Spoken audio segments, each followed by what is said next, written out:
شیر افضل مروت په قومي اسمبلی کې یو ډیر مزاحیه تقریر کړی دی چې په دغه تقریر کې په 22 اگست چې کله د پی ټی آی جلسه ملتوي شوه نو په دغه تقریر کې شیر افضل مروت په خپله ګرفتارۍ باندې خبرې کړې دي. څه مزاحیه خبرې هم دي کیدای شي د هغې څه کلیپس تاسو په ټیک ټاک باندې کتلي هم وي ځکه ډېر زیات وایرل شوي وه چې هغه ما یو پولیس نه شرټ هم وشللو هغه یو کیسه وه. نو دا مکمل خبرې چې کومې شیر افضل مروت په قومي اسمبلی کې کړي دي د هغې مکمل تفصیل در سره په دې ویډیو کې زه شریکوم. ویډیو خپله هم مکمل وګورئ او مخکې ملګرو سره ضرور شریکه کوي. شیر افضل مروت ویلي دي چې زه د قومي اسمبلی زه د قومي اسمبلی ممبر یم.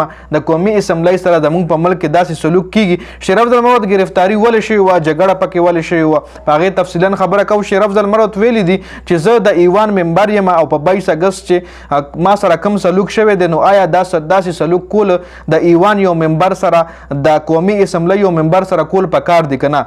22 اگست د پی ټی آی جلسه وه د جلسې پر وخت تقریبا 11:30 بجې وایي زه پاڅېدم او جلسه را سهار نه کینسل شوې وه.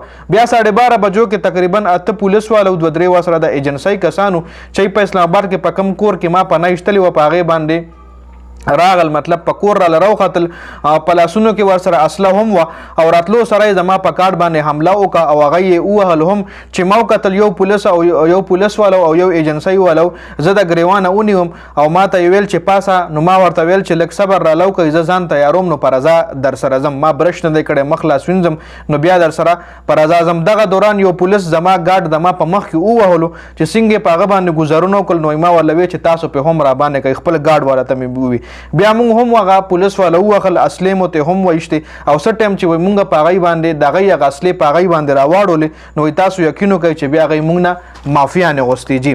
وایي تعزیرات پاکستان دا حق ما ته راکوي چې په ما څوک په کور راوخیږي او زما د وهلو کوشش وکړي په کور راله راوخیږي یا د ما د شوټ کولو کوشش کوي نو بیا زه هغه شوټ کولی شم بیا په هغې هم زه ډس کولی شم چې ما له په کور څوک راوخیږي. دا تعزیرات پاکستان مطابق وایي دلته ټول وکیلان ناست دي د هغوی په مخ کې دا خبره زه کوم وایي که زه غلطه کوم نو دی دې راپاسې ماله د جواب راکړي. دې نه پس موږ هغوی کور نه بهر کړل او دروازه مو بنده کړه چې بیا لږ سر پس نور پولیس والا هم راغل.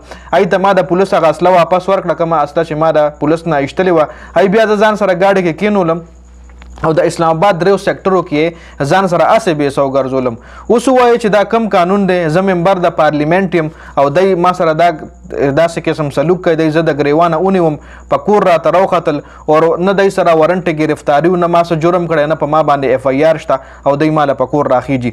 ای اسلام آباد له وایي زه دا ریکویسټ کوم چې دغه لی وي صدر صاحب لی وي چې کوم د قومي اسمبلی کې چې کوم صدر صاحب ناست دی هغه لی وي زه تاله دا دغه کوم چې ته ای جي اسلام آباد راوغواړه چې په کوم اختیارات د ما پسې پولیس را لېږلي دي ما سره ټول ویډیوز موجود دي چې دی په ما اصله کې هغه ویډیو هم ما سره شته.